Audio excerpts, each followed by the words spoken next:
अहमदाबाद में air India की उड़ान AI 171 का एक भयानक विमान हादसा हुआ है जिसने पूरे देश को झकझोर दिया है। सरदार वल्लभ भाई पटेल अंतर्राष्ट्रीय हवाई अड्डे से उड़ान भरने के तुरंत बाद विमान दुर्घटनाग्रस्त हो गया। 242 यात्रियों में से केवल एक व्यक्ति विश्वास कुमार रमेश ही बच पाए, जबकि 241 अन्य की मृत्यु हो गई। विमान दुर्घटना जांच ब्यूरो द्वारा काली बॉक्स की खोज की पुष्टि की गई है, जो इस घटना को समझने के लिए महत्वपूर्ण है। आइए जानते हैं विस्तार से अहमदाबाद विमान दुर्घटना के बारे में, जो एक भयानक त्रासदी है। हेलो फ्रेंड्स, कैसे हैं आप सब।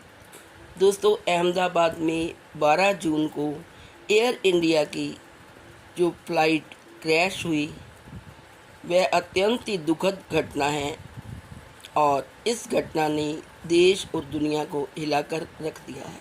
ये बहुत ही दुखद घटना थी जिसमें बहुत सारे लोग बेमौत मारे गए। ये 12 जून 2025 को घटना घटी थी इसमें एयर इंडिया की बोइंग 787-8 फ्लाइट एयर इंडिया 171 के क्रैश होने की दुर्घटना हुई थी। ये दुर्घटना 12 जून 2025 को 1:38 इंडियन स्टैंडर्ड टाइम के अनुसार पर अहमदाबाद से लंदन की ओर उड़ान भरने के बाद विमान सिर्फ 30-40 सेकंड में मेघानी नगर के पास मेडिकल कॉलेज हॉस्टल में पहुंचा और वहां ये दुर्घटना हो गई।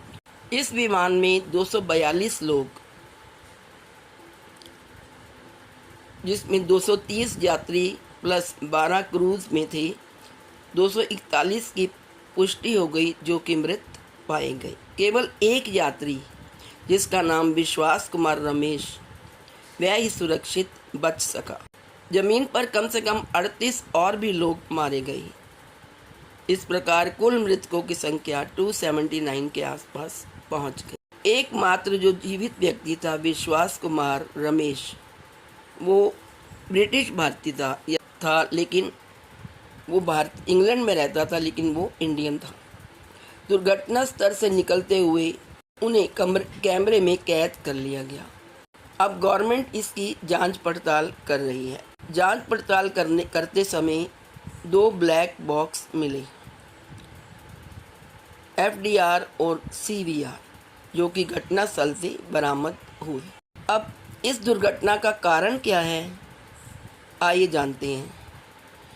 ड्यूल इंजन फेलियर का अनुमान लगाया जा रहा है, जिसमें जो विमान में ड्यूल इंजन था वो फेल हो गया था।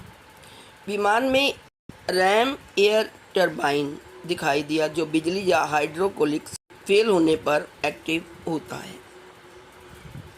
जब इलेक्ट्रिक या हाइड्रोलिक सिस्टम फेल हो गया तब विमान में राम एयर टरबाइन दिखाई दिया। तकनीकी जांच करने पर कई आदेश जारी किए गए। ईंधन, इंजन कंट्रोल, फ्यूल सिस्टम आदि की समीक्षा भी की गई। DGCA ने भारत में बोइंग 787 ड्रीम लाइनर फ्लाइट्स की जांच शुरू करवा दी है। गृह सचिव की अध्यक्षता में उच्च स्तरीय समिति गठित हुई।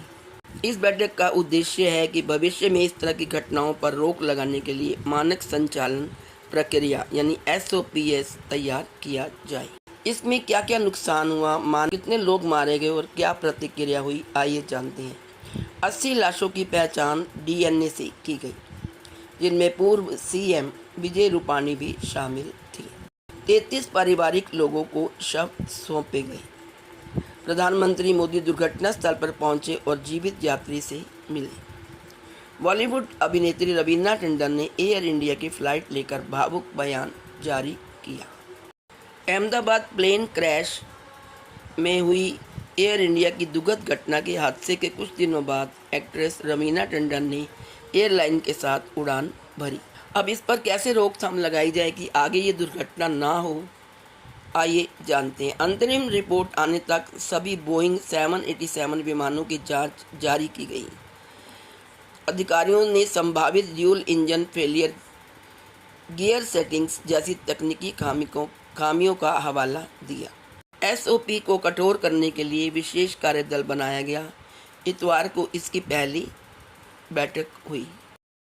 अगर आपको मैं शॉर्ट में बताऊं तो दुर्घटना की तिथि थी 12 जून 2025। समय था 1:38 IST यानी इंडियन स्टैंडर्ड टाइम के अकॉर्डिंग।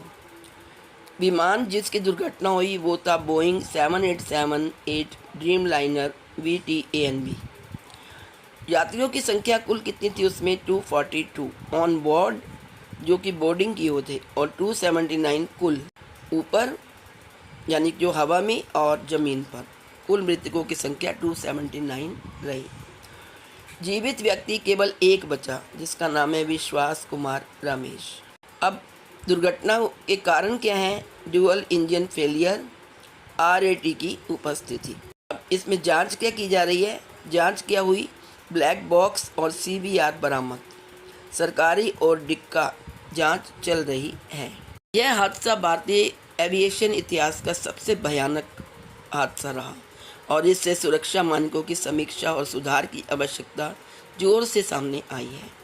जांच जारी है और तकनीकी मानवीय दोनों पहलुओं से निष्कर्षों की प्रतीक्षा की जा रही है।